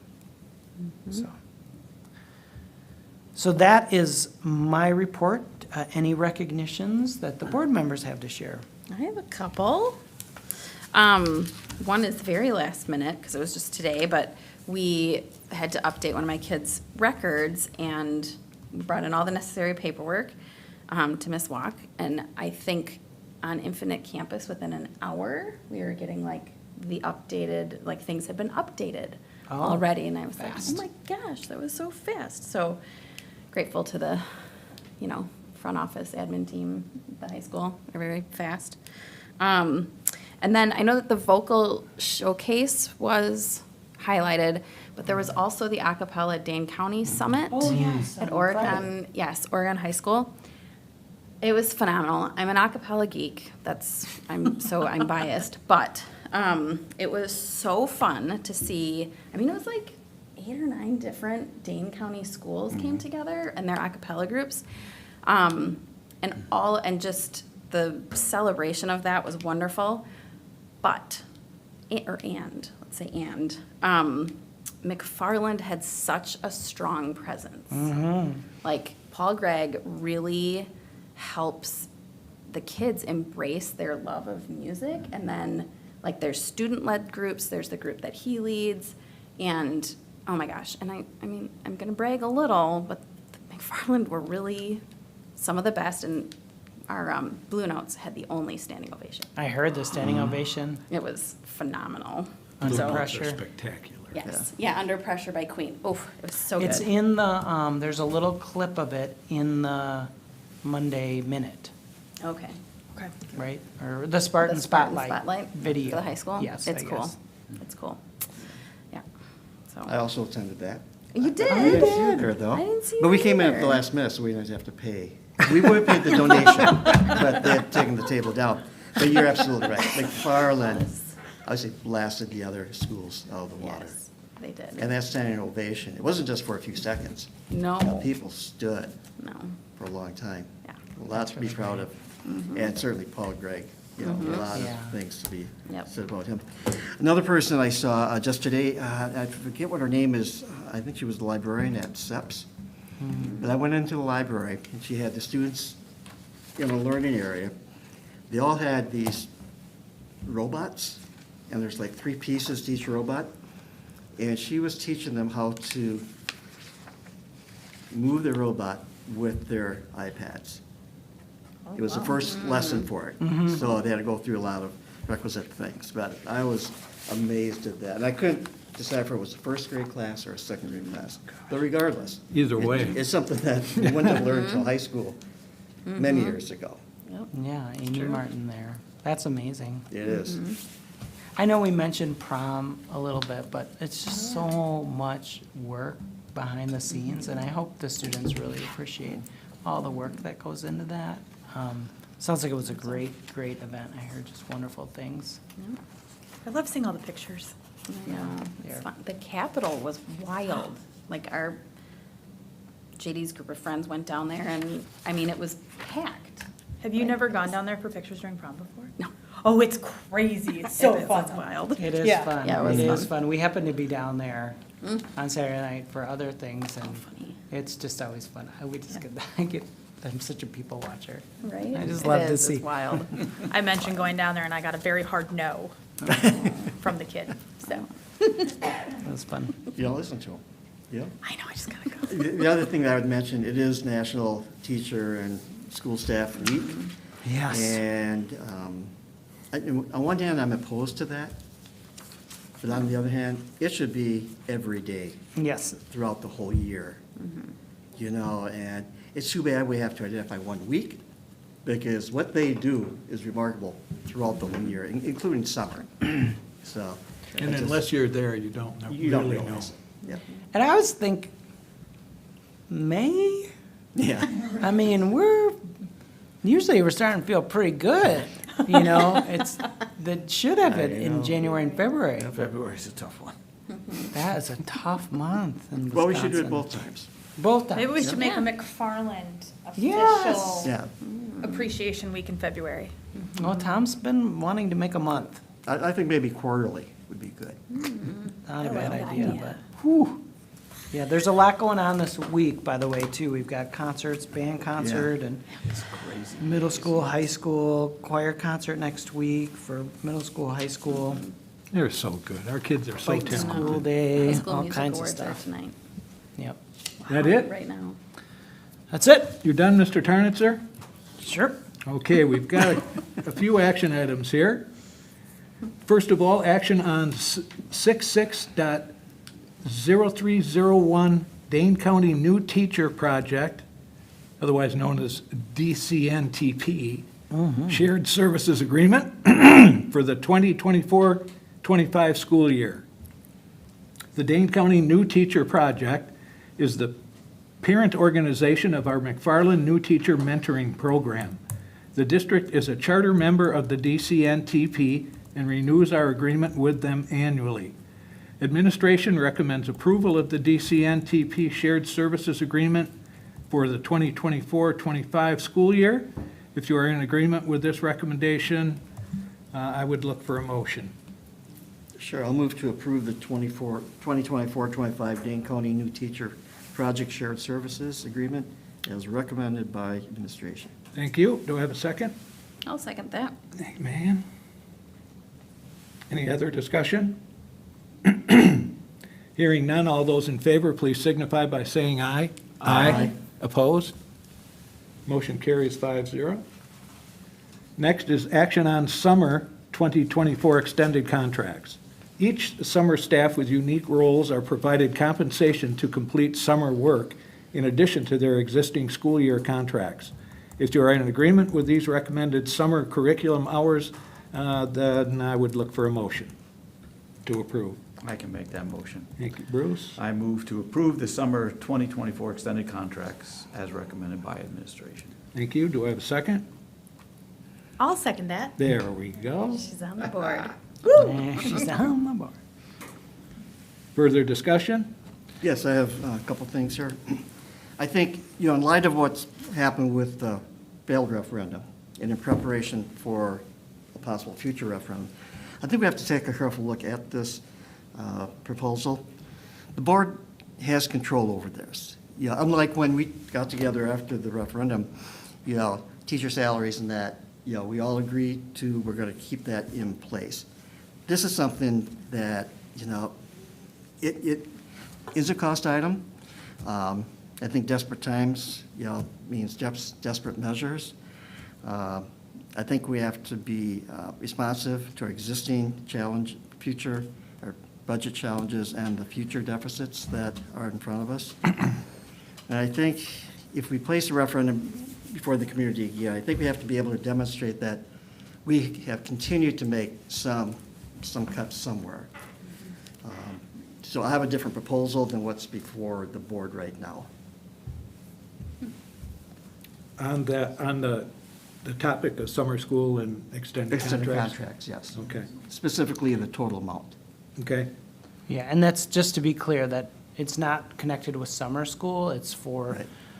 teachers who have extended hours for different projects and things they do as staff in the summer. I did look just to see, we did make some reductions to this list before it got to you, and that accounted for a 4% reduction in what was originally proposed to what you're seeing. So there was some reduction done. So I just wanted to reflect that. And Tom, I'd just like to make a comment. Yes. Had we not pursued this kind of community listening session, or what is it called again exactly? Information session. Referendum engagement session? Yeah, I would say you're probably spot on, but I guess I'm very confident that we're gonna find, the teachers will find things. In many cases, this is stuff that had been kind of agreed upon, before the referendum, and I just feel like, it's also, I think it's gonna, if we're really interested in maintaining our, top-notch learning for our kids, then I think in some ways this is all worthwhile. So, I understand what you're saying, but I just think in the end, we're gonna be able to offset this pretty easily. See, but until I see what is being recommended, I would have a hard time continuing to spend all of this amount. Yeah, Seeing is believing. yeah. And the extended contracts during the summer, many of them don't deal directly with kids. There's an impact somewhere down the line. Yeah. Sure. But it's not like they have They're not face-to-face student-facing. with the kids. Yeah. And I just feel that, if it comes where the engagement group says, we just have to tighten our belts, across the whole district, to me, this is a good way to start it. If we don't need to, in a couple of weeks or whatever, I would certainly entertain, a different sense to that. But I just feel that, that's 1,559 hours. Well, no, less than that now, because Aaron said it was 4% less. It's what you're seeing, we reduced 4% to get to what you're seeing. There hasn't been Oh, anything. okay. What you have in the exhibit is, Is what, Is accurate. Before us now, yeah. And I still have, again, I think as a board, it would behoove us to make some tough decisions. And again, a decision here doesn't directly impact kids at this point. And maybe it's more, the saying, don't work harder, work smarter. And I think there's always room how we can streamline some things. And at some point, I don't know if this is, the place that's gonna happen, but we are gonna have to make some tough decisions. And they're all gonna be similar, I would imagine, to something like this, where it doesn't seem like maybe it's a lot, but we do have to be moving, we do have to be showing the community that we are trying to add on to those savings that we have. Like I said, there are gonna be hard decisions, and I don't know if this is gonna be it, but this is the sort of thing we really have to maybe reconsider some of the way that we thought in the past. Do we get a breakdown of how each one of these positions is utilizing their hours? We can certainly provide that. We have that. Okay. We have that. And I think the question is, what level of engagement does the board want to have, in terms of these numbers? Is it something where, you would want to give us a directive to reduce them by a certain percentage, and the administrative team works with the staff members involved to figure out what that is, or individual items? I can give you just a general summary of some of the categories that happen. So when you see the student services members' names, that's primarily for interactions with new students and families registering. So sometimes we don't use, it's up to these hours, just know that. But that is, families that come in and need additional services or schedules, those kind of things. And that's a chunk. You'll see like the tech ed department, that is really focused on maintaining the machines and the tools that they use and doing some of the maintenance there. And then the remaining ones that involve some of the coordinators' positions, that's where they're working with staff on different summer projects. And I think that about covers everybody, actually. See, what I would propose is a 20% decrease in the total number of hours. So it would be 311 hours fewer than what's being requested. What is it, 1,500? 1559.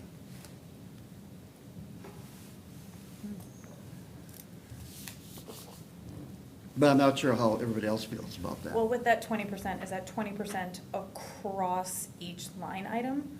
Or do we have the ability to say, okay, for example, the psychologist needs to maintain those 27 hours, so we need to offset those hours somewhere else? Yeah, I don't think it's our job to identify how to do it. Okay. Our job is, what is the bottom line? Okay. When I'm suggesting 20% decrease, let the A council decide how they want to spend those hours. Because they're in the best position to know where they might be able to make some changes. I think you bring up a really good point, and I think it has to be part of every decision we're making going forward.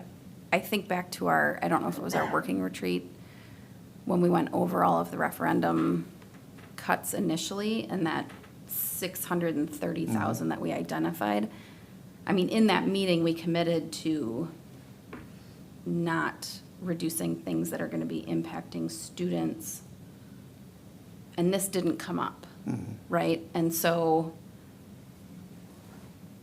I would be concerned that whatever impact we feel down the line that impacts students might be more than we want to give. But don't you think we could say that about any cuts that we're going to have to make? Yeah, I just don't know that we're there yet. And I feel like this is part of that commitment that we made to staff. See, I don't view that as part of the commitment that we made previously. What is the total dollar amount associated? I this? believe it is 77,700 something. Throw in a couple more sevens and it could be a really fun number. Yeah. So that would be the total of the 1,500 hours. So 20% reduction would be about 15,000? Yeah, about 15,000.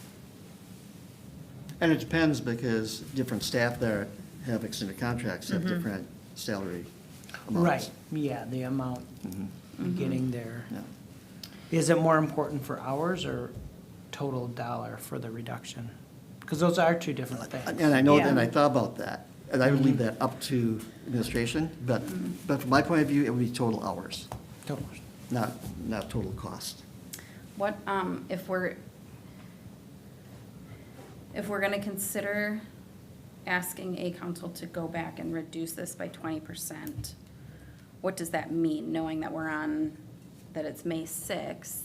And what does that mean for summer contracts being offered? So the contracts haven't been issued, so we would have time between now and the next board meeting to come back with a revised recommendation for board approval. And I apologize if I'm asking too many questions. No, go ahead.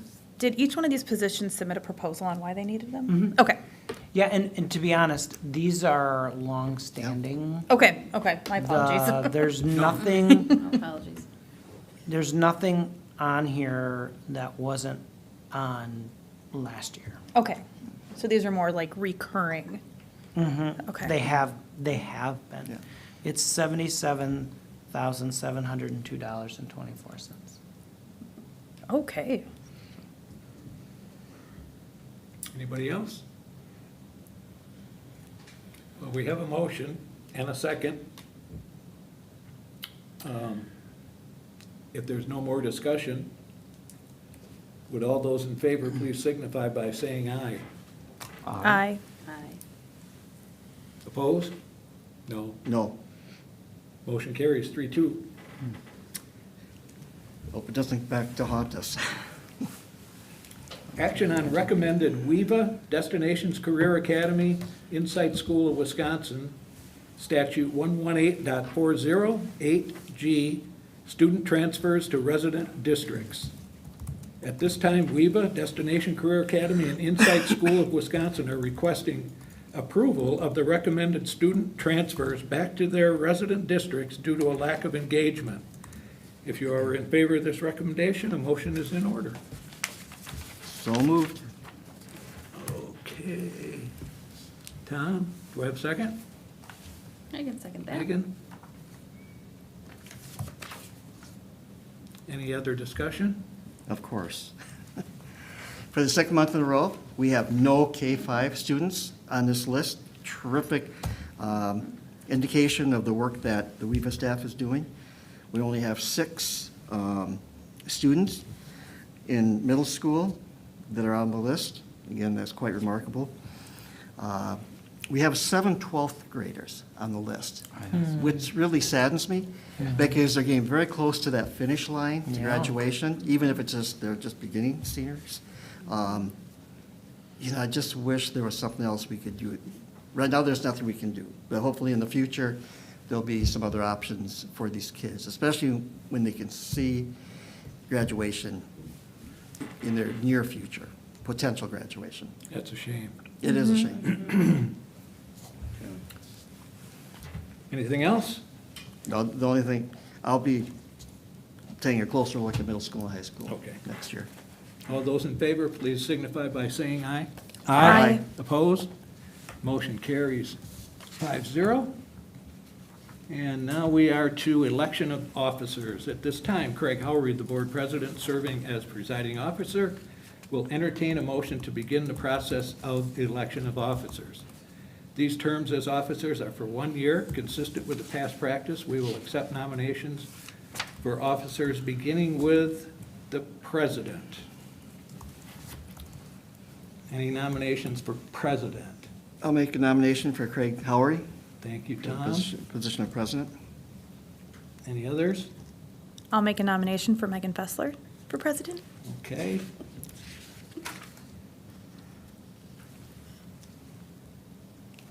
How do we do this, Angie?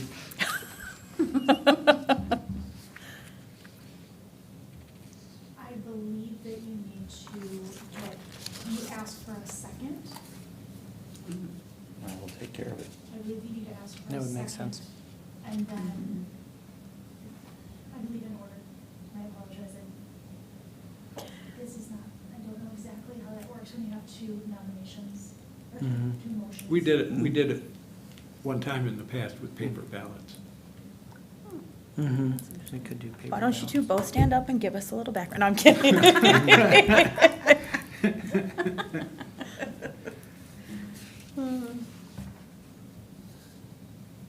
Any advice, district administrator? Nope. Do we have to accept? I was gonna say, the You have to nomination? accept the nomination first of all, Okay. in order to proceed, but I assume since I didn't hear otherwise, that was what was happening. Yeah. Yeah, and I'll make a second. I will second Craig Okay. as president. Well, I mean, we can just do it the way we do it. Well, in full transparency, Craig and I have discussed this a little bit, so I think I will not accept my nomination. Would be probably the easiest way to do it, so. But thank you. You're welcome. Then I think we can just vote, Well, yeah, right? okay. All those in favor of Craig Howery taking the president spot, please signify by saying aye. Aye. Opposed? Motion carries 5-0. Vice president, I would propose that Tom Mooney. okay? You accept that, Tom? I do. Any other nominations? All those in favor, please signify by saying aye. We need a second for that motion. Oh, I need a second to the motion for Tom for vice president. Right. Oh, I can second that. Megan, thank you. All those in favor of Tom as vice president, please signify by saying aye. Aye. Opposed? Carries 5-0. Election of clerk. I would nominate Bruce Fisher. Thanks. I'll second that. Okay, any others? All those in favor, please signify by saying aye. Aye. Opposed? 5-0, and treasurer. I would nominate Megan Fessler. I accept. Thank you. Any others? I just have one question to ask her. Are you good at money? I mean, I try to be. Okay, all those in favor, please signify, I'll second. yes. Please signify by saying aye. Aye. Aye. Opposed? Carries 5-0. Thank you, one and all. Now we will move on to committees. Let's see, do we have the verbiage for each of those here? Kind of the duties. In the motions agenda. In the board book one, right? In the, which one? In the one in your hand right now, where you wrote the motions and seconds, Oh. there are descriptions of them. Okay. Okay. First of all is Wisconsin Association of School Boards. The Wisconsin Association of School Boards delegate receives regular legislative newsletters from the WASB, copies of new laws, and when deemed appropriate, conveys information about those items to the board. In November, the delegate attends a one-day delegate workshop in which, together with delegates from all over the state and the WASB Policies and Resolutions Committee members, any policy changes and resolutions to be considered at the January convention are discussed and formulated. Before that meeting, the delegate should try to ascertain whether the local board has concerns to be addressed in the workshop. And I have served as our delegate for a number of years, and I'd be perfectly happy to do it again unless someone else would like to kind of start out there and learn to become the delegate on a more permanent basis at some point. Any other nominations? Any other wishes to be on that committee? If not, I'll go ahead and do it again. Okay, we'll do that. We'll do that then. Thanks, Craig. You got that? No, you need an alternate. Who would like to be the alternate? I could be the alternate. Okay, Megan, that's great. That is a good idea. Okay, the Village of McFarland, McFarland School Board Joint Planning Committee. The School District of McFarland and Village of McFarland entered into a memorandum of understanding on February 2022 to formalize the Joint Planning Committee work to discuss issues of mutual concern. The district shall annually appoint 2 members and 1 alternate from its governing board to serve on the joint committee along with the district administrator or designee. In the 2023-2024 school year, this group generally were scheduled to meet every 2 to 3 months on the second Tuesday at 4 p.m. Bruce Fisher and Megan Fessler held these positions in 2023-24 with Craig Howry as alternate. Any wishes to remove yourself or strong feelings about staying? Is it, Would like to does- stay. You both would like to Yeah. stay? This is the one area I really, Okay. There's a lot of opportunity this and year I- especially. I think maybe it would be best if I stayed as alternate as well. I agree. So can we do that? Yeah. Okay. All right, so that'll stay the same. CISA 2 Annual Convention Representative pursuant to Section 116.021C Wisconsin statutes and Section 116.021A Wisconsin statute, the board needs to appoint a school board member as its representative to the 2024 CISA convention, which is generally held in late June at 6:30 in Whitewater.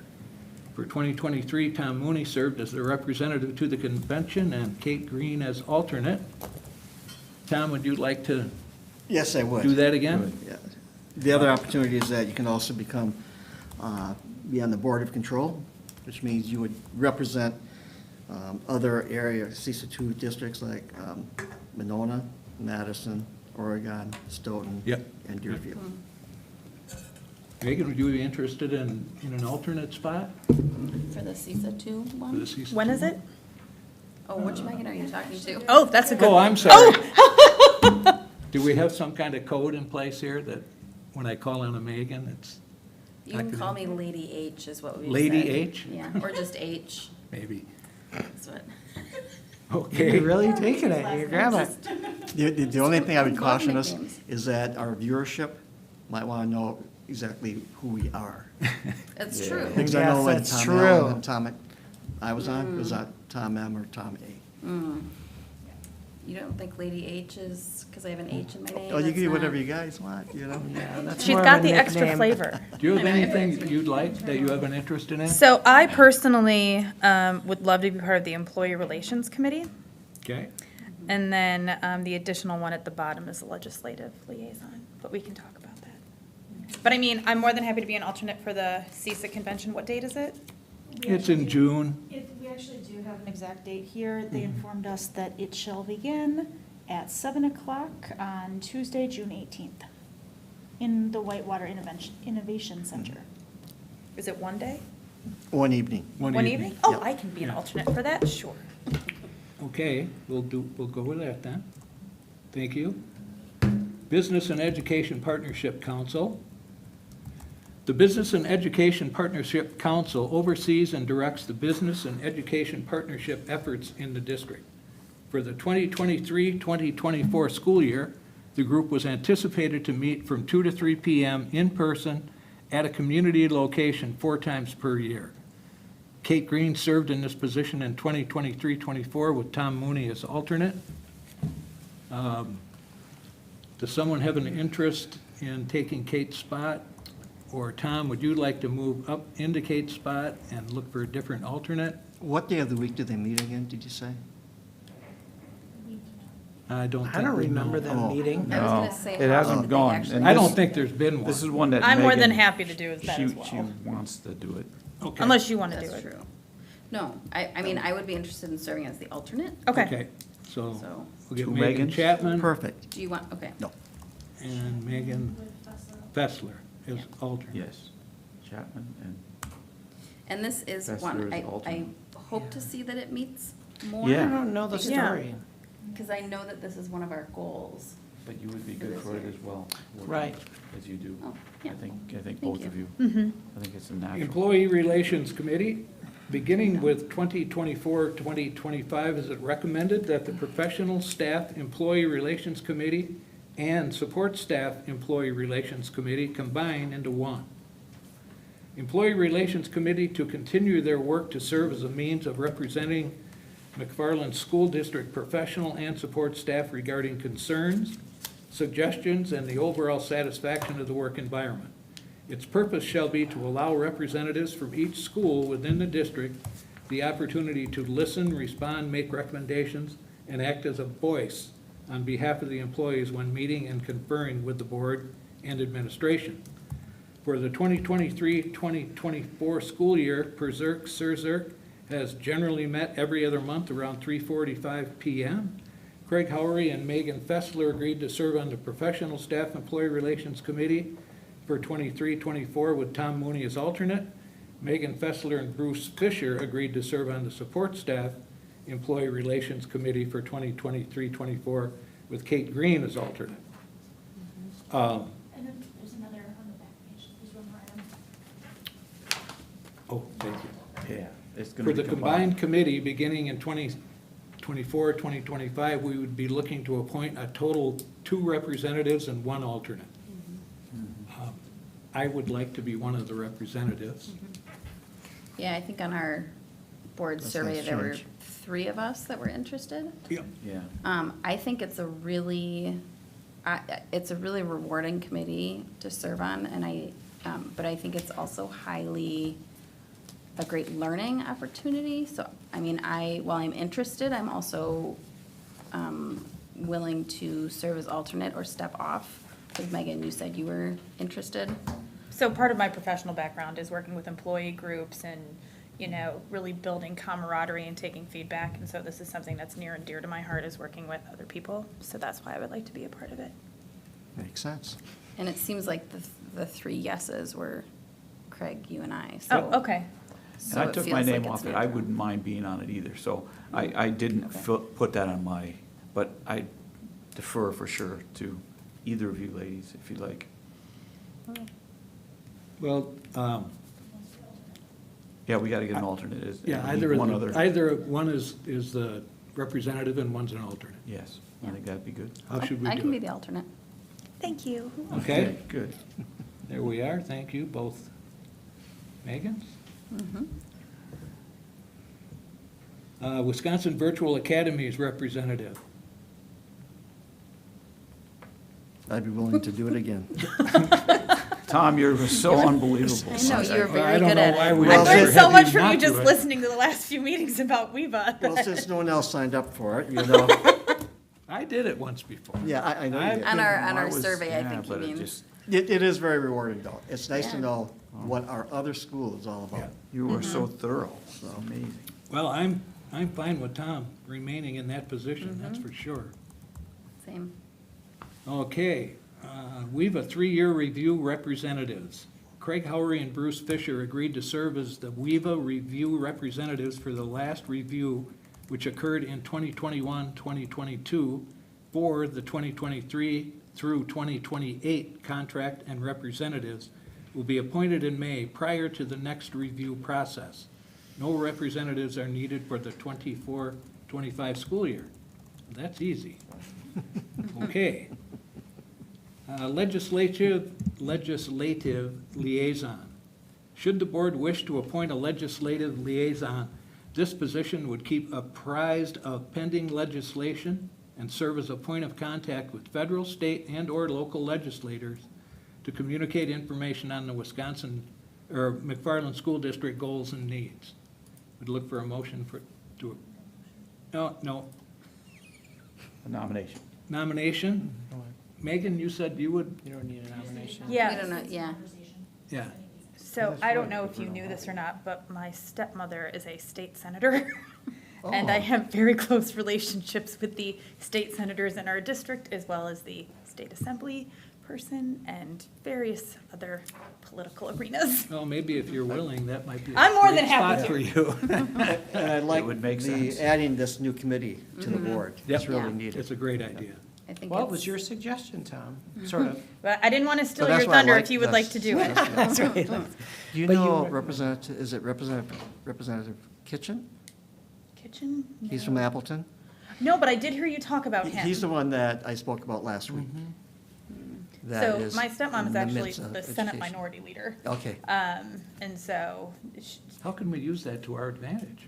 pretty I well, think by actually. having Megan as Yeah. our legislative liaison. And I I think it's think great. having your relative become the majority leader.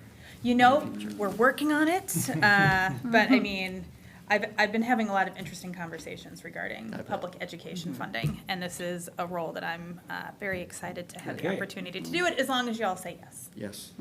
Yep. I think that's Yep. just Great. fine, and that brings the committee assignments to a conclusion, and I would look for Can I, a motion. wait, can I say Yes. one other thing? So it's not included on our list here because we don't think that they've met since 2015 or 16. This was the Dane County Consortium, right? But is that the same thing that, it's not that It's Val not. talked about? Okay, great. That Val talked. Well, the annual, Oh. I thought you were talking about the Sun Prairie thing. no, the Dane County Consortium Equity, Oh, like the Justify thing? yes, the Justify thing, No. different? Yes, so the Okay. Justify is a student-organized event for student Got it. equity and social justice leaders. Okay, Take care of it. It's not an adult. yeah, well, I mean, they said it was hosted by the Equity Consortium. So I was just Yeah. confused. Yeah, I think it's But like a if you're saying it's separate not the same group. thing, so Yeah. that's It fine. may be connected with it, but I don't think that group has been Yeah, Which meeting group as a is it that we went consortium. out to? Was it Sun Prairie? Yeah, that's a different. That's a different consortium, right? Mhm. I don't think it officially has a name yet. Yes, but you are right. There is a connection between, what is that, what was that group called? DCEC, Dane County Equity Consortium? Mm-hmm, Yep. yeah, And this Justify group, I think Yeah. that's where they're funneling their efforts, but it no Okay. longer has representatives okay, all right. that meet the way they did it in those first few years. And I don't know, Yeah. did you ever? Maybe once or There was twice? there was one event, because I was the liaison for one, and I tried to get more information, and there was one event, a student panel, and then that was it. So, yeah. So I just wanted to bring that up, because I just thought, well, maybe Yeah. they're actually active and we're not on some list, but it sounds like no. So, Not okay. in that regard. I presume McFarland students were not the leader in that group that you were just talking about. No, there were only a few on the panel, and it wasn't, they were invited by,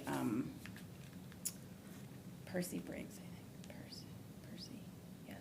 Percy Brown. Thank you, sorry. Okay. Yeah. I'm sorry, Percy. He coordinated the group, or the event, and led the discussion, so, And my comment was only if McFarland students are supposed to lead it, it would still be running immensely right now. yep. So, okay, thank you for clearing that up. I would look for a motion to adjourn. Well, in the spirit of my predecessor, I'll make that motion. There you go. I was hoping you noticed that. Aw, Good for you. yay. Do I have a second? Second. Tom, all those in favor, please signify by saying aye. Aye. Opposed? Carries 5-0, and we are adjourned at 8:59. Oh, look at that. Thank you so much for being so welcoming. Yeah, welcome here. Yeah, wait till next time. I was just gonna say, it This is takes the a few honeymoon. minutes